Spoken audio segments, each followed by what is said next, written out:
Hi, I'm Jeff Sweet. I think that the vast majority of plays and films fall into one of two kinds of structure. There may be other works that have other structures, but I think you'll find that most plays or films are either what I call character structured or event structured. Character structure is the most common. In a character structured piece, introduces a leading character, identifies what that character wants, and then shows us what the character does to try to get what they want. A character structured piece usually ends when the audience learns whether that character is going to get what they want or not, maybe with some suggestion as to whether the goal was worth pursuing at all. I will explore character structure at greater depth in subsequent talks, but in this talk, I want to spend most of this session on the less common structure, event structure. You have an event-structured piece when its shape takes the form of a clearly defined event, and what we watch is how that event affects a number of characters caught up in it. Event-structured pieces are generally ensemble pieces without a single clear leading character. In fact, frequently you can describe an event-structured piece without referring to any of the characters at all. For instance, there's an award-winning play in which during the first two acts, a tent is put up on a lawn for a wedding reception. And the third act, after the reception, the tent is taken down. Notice, as I say, I haven't mentioned any of the individual characters, but I've been able to describe the play specifically enough that it can be identified as David Story's masterpiece, The Contractor.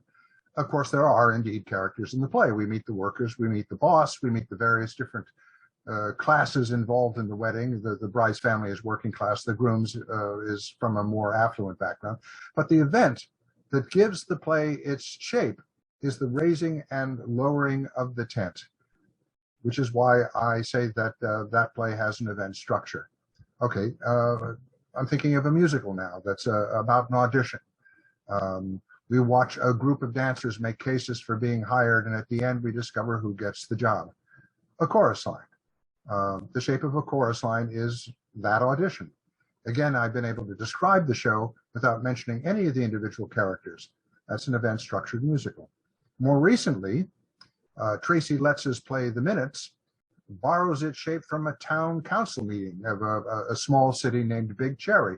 Of course, having invoked the shape and rituals of a town council meeting, being Tracy Letts, he subverts them.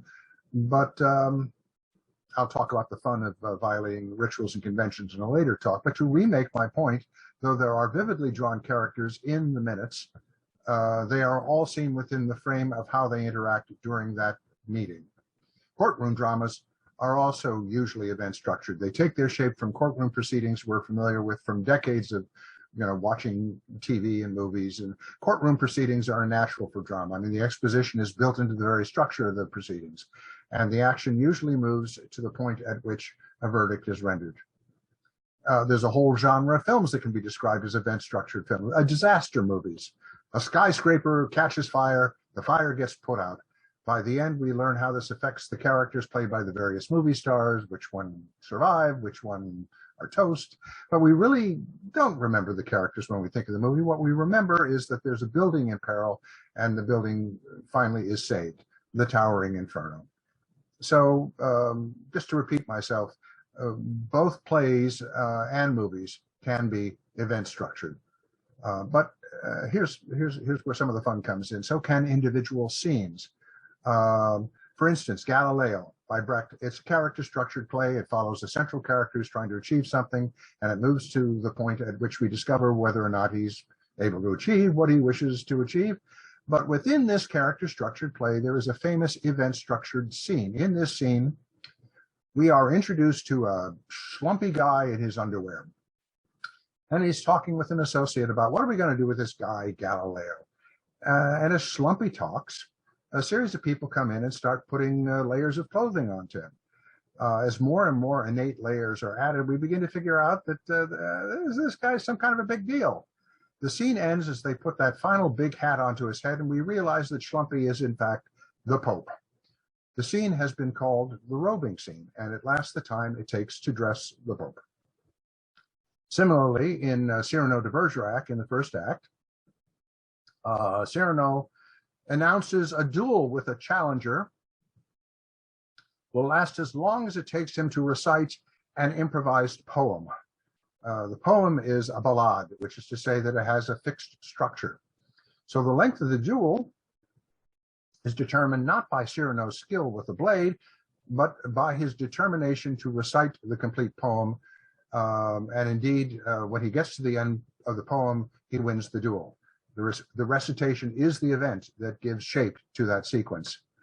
As I've said, the other major structure is what I call character structure. It is the more common structure, and it opens the door to a lot of other topics. But I'll begin talking about that in my next video.